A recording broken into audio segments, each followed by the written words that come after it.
Salutare dragilor, aici Robert, dubițarul motociclist, doar jumătate de echipă, Iasmina este în spate, de la Lucifer Videographer și astăzi o să vorbim despre acest nou produs pe care l-am primit de la cei de la Vevor.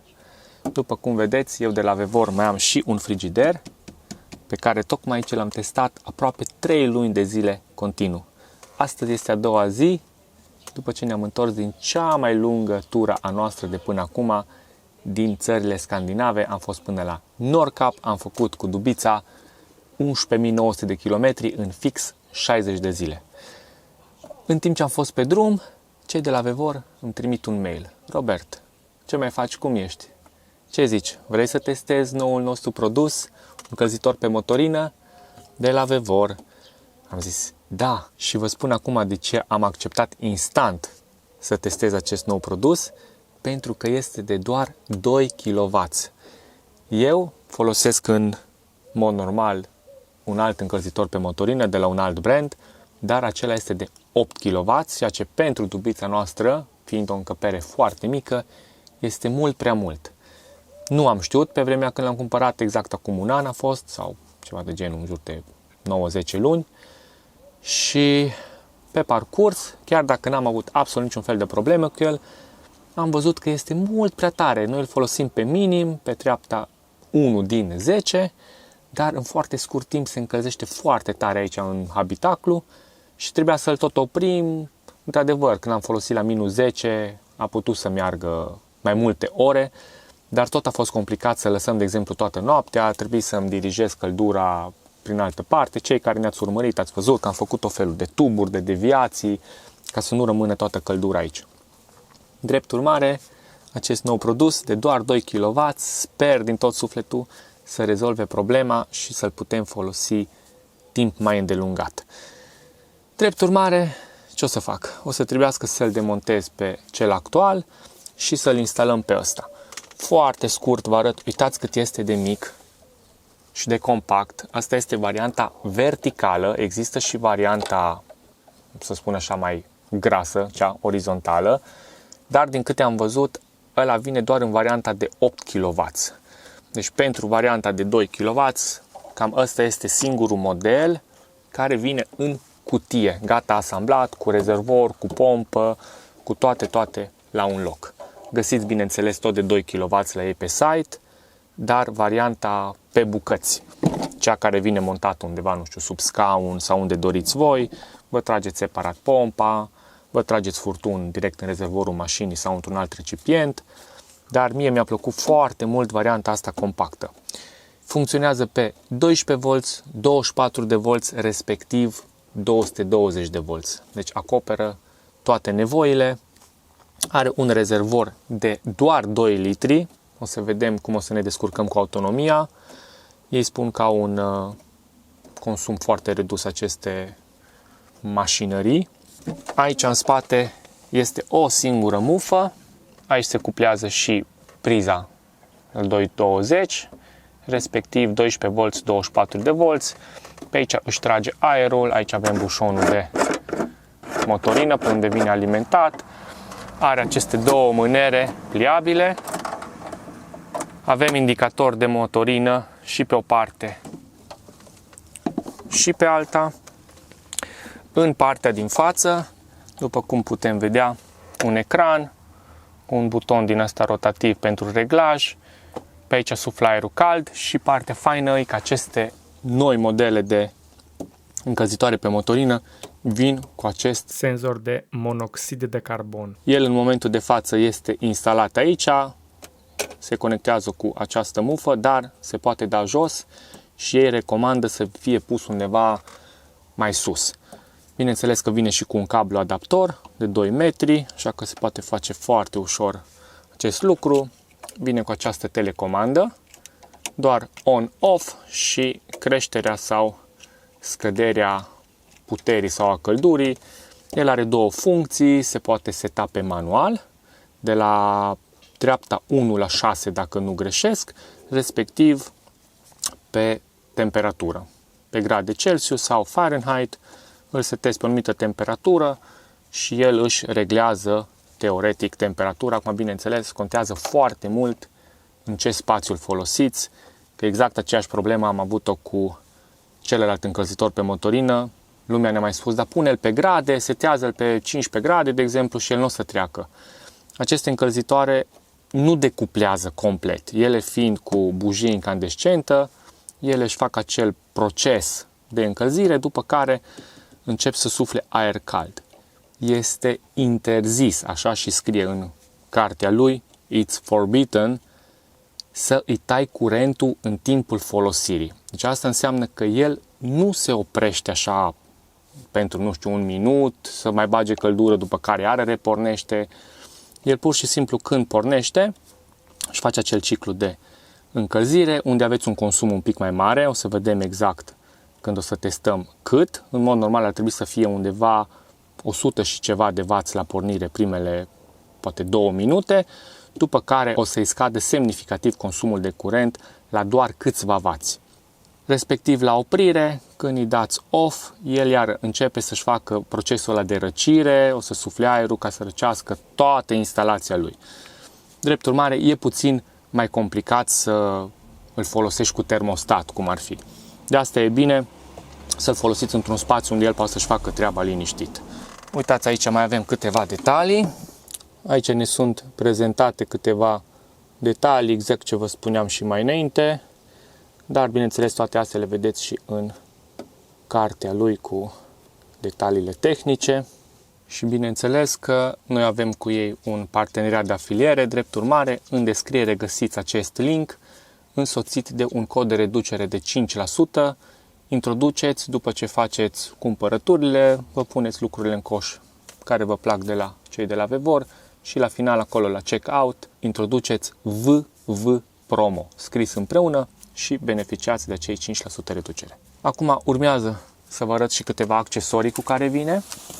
Aceasta este cutiuța de accesorii. Avem cărticica de care vă spuneam mai înainte. Eu acum dimineața am și citit-o pe toată. Sunt câteva informații foarte importante aici. După care accesoriile, capătul de tobă, un accesoriu foarte fain pe care mi l-aș fi dorit să-l am la încălzitorul meu actual și nu am găsit pe stoc. Este acest material care vine pus pe toba de eșapament și reduce extrem de mult căldura disipată de el, de toba de eșapament. Uitați ce fain e treaba asta. Acesta este cablu de care vă spuneam de 2 metri, care vine atașat la senzorul de dioxid de carbon. Acesta este cablu de alimentare. Aceasta este mufa și asta vine pusă pe baterie sau unde aveți voi curentul. Aici sunt colierele și șuruburile de prindere. Asta este capătul pentru aer. Aici își trage aer. Toba de eșapament. Tubulețul lui. Asta se atașează pe el și aici dă aerul. Și bineînțeles că aici avem încărcătorul la 220 de volți. Vine frumos împachetat. Cam astea sunt accesoriile. În plus, mai are aceste 4 picioruțe pe care eu tocmai ce le-am montat. Ca să fie la nivel.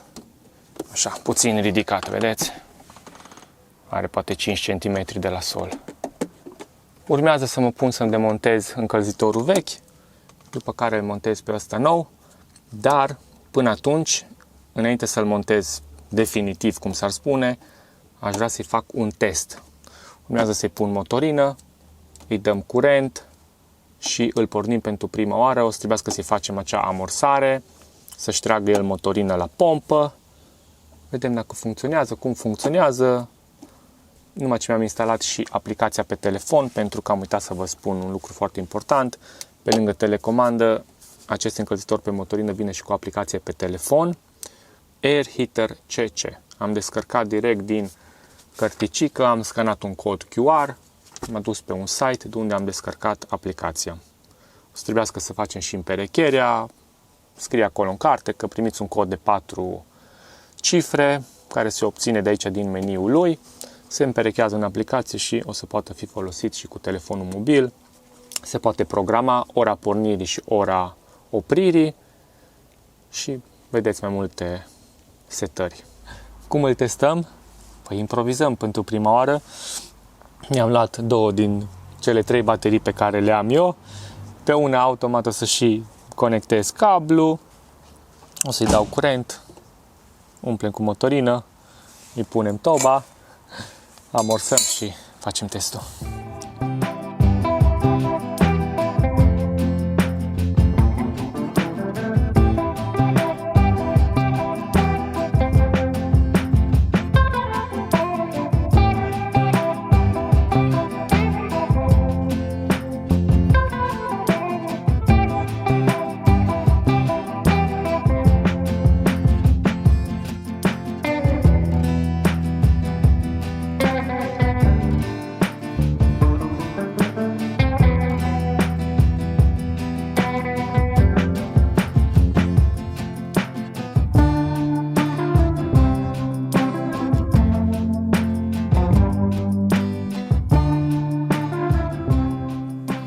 Îmi cer scuze pentru momentele anterioare.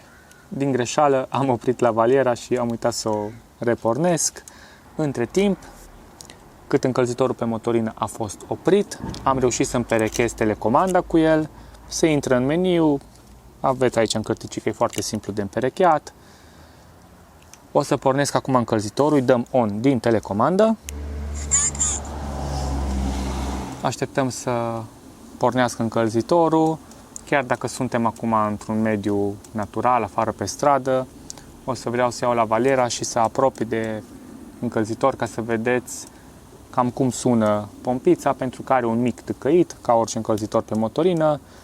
El chiar când pornește în capacitatea lui maximă, așa își face el ca un fel de test sau ceva de genul, pornește 100%, merge așa cam 1 minut, 2, după care încet, pe cum se încălzește interiorul lui acolo unde suflă căldură, începe să se calmeze, ventilația aerului cald scade, chiar și toba unde iasă căldura pe eșapament și ăla începe să se calmeze, dispare acel sunet. Tâcâitul, cum v-am spus, în maxim este foarte țipător, așa cumva și des, face tic, tic, tic, tic, tic.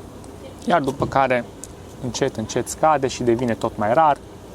Când e în cel mai light stadiu al lui pe programul manual pe treapta 1, face ceva de genul, face tic, tic, tic, dar o să auziți imediat. El acum este în plin proces de pornire, o să apropii lavaliera, o să auziți că suflă maxim ventilația. Acum mă apropii și la toba de eșapament, să auziți cât de tare suflă în momentul în care pornește. Și acum apropii lavaliera, aici unde este pompița, în partea stângă, să auziți ce repede pompează în momentul în care este în maxim.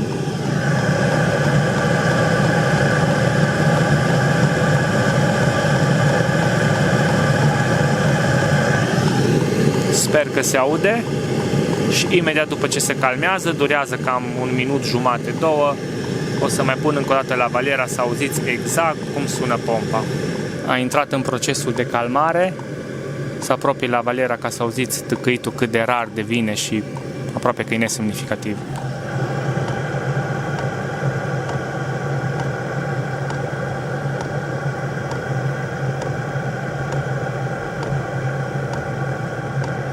Și asta încă nu este minimul, de aici mai are încă, să zic așa, o treaptă mai mică.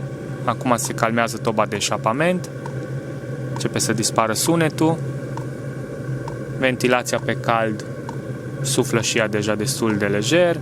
Pe ecranul lui putem vedea tot câte 2 liniuțe, 2 albastre, 2 galbene și 2 roșii.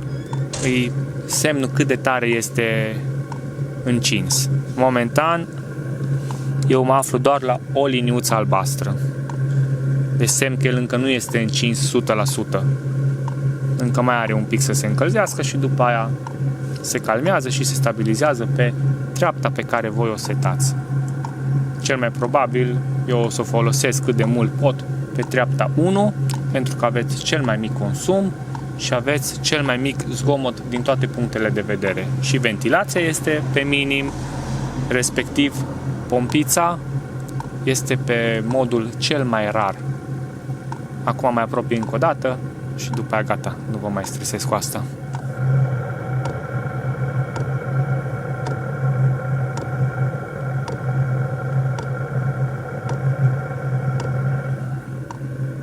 Ceva de genul face și celălalt încălzitor pe care îl avem.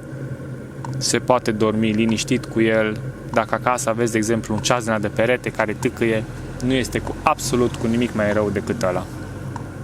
Urmează să-l demontez pe cel actual al meu, să-l montez pe ăsta nou. Teoretic, toată manevra trebuie să fie foarte simplă, pentru că la mine deja locul este făcut, am găurile făcute, am totul, doar trebuie să-l scot pe la far, să-l pun pe ăsta în loc și să începem testele reale. Momentan la Arad sunt 30 de grade caniculă, căldura va mai ține încă vreo 4 zile, 5 zile, ceva de genul.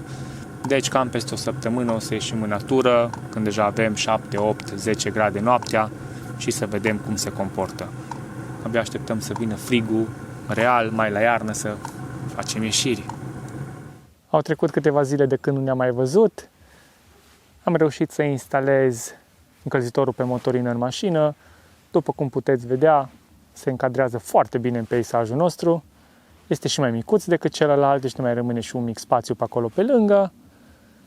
Momentan nu este frig afară, la noapte o să se anunțe undeva la vreo 9-10 minima, deci nu o să fie cazul să folosim încălzitorul, dar noi o să facem un mic test, totuși să vedem cum dă căldură, cât de mult se încălzește față de celălalt, dar pentru mai multe detalii și un feedback cât mai corect și cinstit, urmăriți-ne pe mai departe, pentru că mai un pic vine frigul și ce să vedeți, o să ieșim în natură, o să facem plimbări și o să facem și de data asta niște ieșiri din la faine pe minus, ca anul trecut, când am ieșit și pe minus 10, minus 12 grade, și că abia așteptăm să vină frigul, să testăm cu adevărat încălzitorul pe motorină. Până atunci, gânduri bune, mulțumesc Vevor încă o dată și voi nu uitați de linkul de afiliere din descriere, codul VVPROMO scris împreună pentru 5% reducere la orice produs găsiți voi pe site-ul de la Vevor. Ciao!